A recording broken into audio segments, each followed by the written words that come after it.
গতিহীনতা আমাদেরকে শেষ করে দেবে। পৃথিবী ওই স্পুটনিকের ব্যাগে চলে যাচ্ছে, গ্রহের মতো চলে যাচ্ছে। আমরা যেখানে আছি এখানে আসছি, আস্তে ধীরে হবে তো এটা করে দেন ওইটা করে দেন, দুইটা টুকটাক জিনিস। আমরা টুকটাকে সীমাবদ্ধ রাখছি নিজেকে। চাঁদের আলো একদিকে সবাই পাচ্ছে, চাঁদের অপরিকৃত অন্ধকার। ইন্টারনেট যখন বন্ধ করে দেওয়া হলো, সমস্ত তরুণ সারা দেশে বিক্ষুব্ধ হয়ে গেছে। সে বিক্ষোভের পরিমাণ এত ছিল, তারা ফুটন্ত তেলের মতো টকবক করছিল। কি হয়েছে? ইন্টারনেট বন্ধ করে দিয়েছে। এখন বুঝতে পারেন ইন্টারনেটটা তার প্রাণের কত প্রিয় জিনিস। এটা সহ্য করতে পারতেছে না। এমন টকবক করলো এই উত্তেজনায়, শেষ পর্যন্ত এটা মহা শক্তিশালী একটা সরকারকে পালাতে হলো। এই ইন্টারনেট বন্ধ তার একটা বড় ভূমিকা রেখেছিল। ইলেকট্রা রেফ্রিজারেটর, খাবার তাজা তো জীবন তাজা। ইলেকট্রা, ফ্রিজের রাজা। এর সঙ্গে একটা সাম্প্রতিক অভিজ্ঞতার কথা বলি, গতকালের অভিজ্ঞতা। অনেকে হয়তো পত্রিকাতে বা টেলিভিশনে দেখেছেন। পার্বত্য চট্টগ্রামে কয়েকটা স্কুলের সঙ্গে ইন্টারনেট সংযোগ, এটা নিয়ে বহু দরবার করতে হয়েছে। এটা কেন যাবে না, কিভাবে হবে না, নানা অসুবিধার কথা। এটা পারা যাচ্ছে না, আমাদের পারতেই হবে। ইন্টারনেট আর কিছু না হোক, সকল স্কুলে না হোক, একটা স্কুলে দাও, 10টা স্কুলে দাও, 20টা স্কুলে দাও। এই লড়াই করতে করতে যাবার বেলায় সেটা গতকাল সম্ভব হলো। পার্বত্য চট্টগ্রামের 3টা জেলায় 12টা স্কুলে ইন্টারনেট সংযোগ দেওয়া হলো। আমরা এই যে দিলাম, সেটার পরিচিতি হিসেবে আমরা ওই 12টা স্কুলের সঙ্গে একটু বসবো, তাদের চেহারা আমরা দেখবো, আমাদের চেহারা তারা দেখবে। কালকে সকালে সেটা করছিলাম। অদ্ভুত অনুভূতি। ফুটফুটে বাচ্চাগুলো ওইদিকে টকবক করছে, ইন্টারনেটে ঢাকা শহরের সঙ্গে কথা বলছে, প্রধান উপদেষ্টার সঙ্গে, এবং তারা কথা বলছে, সত্যি সত্যি কথা বলছে, আমাদের কথা শুনছে। হাত উঠাতে বললে হাত উঠাচ্ছে, তালি দিতে বললে তালি দিচ্ছে, আমরাও তালি দিচ্ছি তাদের সঙ্গে। নিশ্চয়ই তাদের জীবনের একটা স্মরণীয় ঘটনা এটা। আমি যেটা বললাম, চাঁদের আলো একদিকে সবাই পাচ্ছে, চাঁদের অপরিকৃত অন্ধকার। আমরা এদিকে বাংলাদেশের এদিকে ইন্টারনেট পাচ্ছি, বাংলাদেশের ওইদিকে তারা ইন্টারনেট পায় না।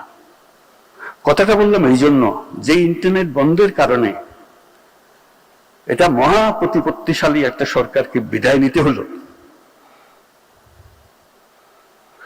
আমাদের দেশে 3টা জেলায় যে ইন্টারনেট এখনো পৌঁছবে, সেটার ব্যাপারে আমরা পাত্তাই দিচ্ছি না।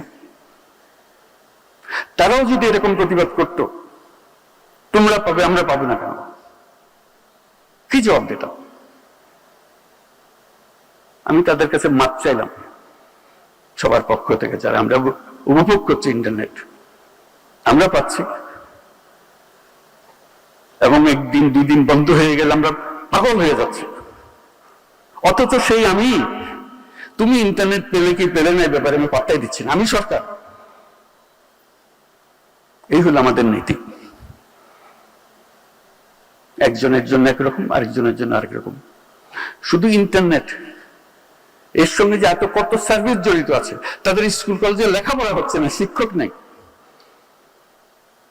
এত উপযুক্ত শিক্ষক নাই, কাজে লেখাপড়া হচ্ছে না। ইন্টারনেট থাকলে তো শিক্ষক এখানে থাকবে, ছাত্র এখানে থাকবে। বলে শিক্ষক যেতে চাই, আমার যাবার দরকারটা কি? কোন যুগে আছি আমরা? শিক্ষক ফুটতেছে তার বাড়িতে বসে ওখানে লেখাপড়া করো।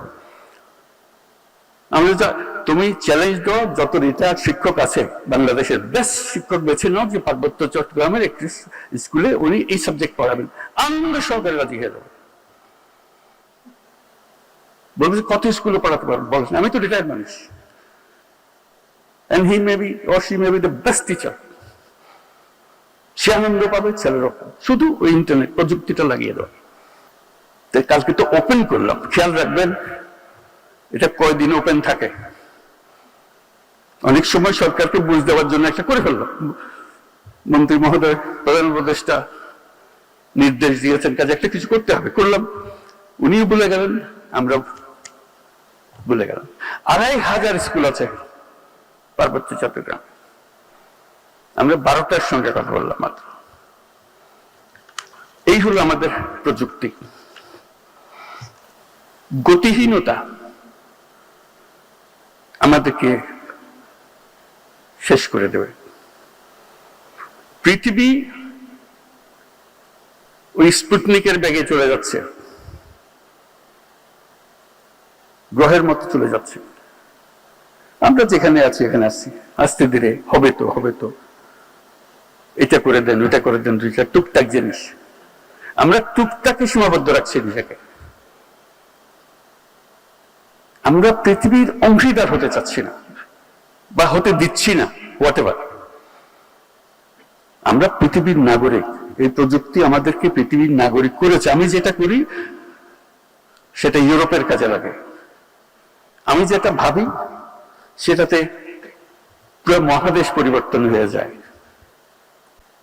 আমি শুধু আমার গ্রামে করলাম, সন্তুষ্ট হয়ে গেল, গ্রামে যেটা করেছি সেটা পৃথিবীর জিনিস। এই প্রযুক্তি আমাকে সেই প্রকাশ করার সুবিধা দিচ্ছে, যোগাযোগের সুবিধা দিচ্ছে, সেটা আমরা কিভাবে নিয়ে যাব, এটাই হলো বিষয়।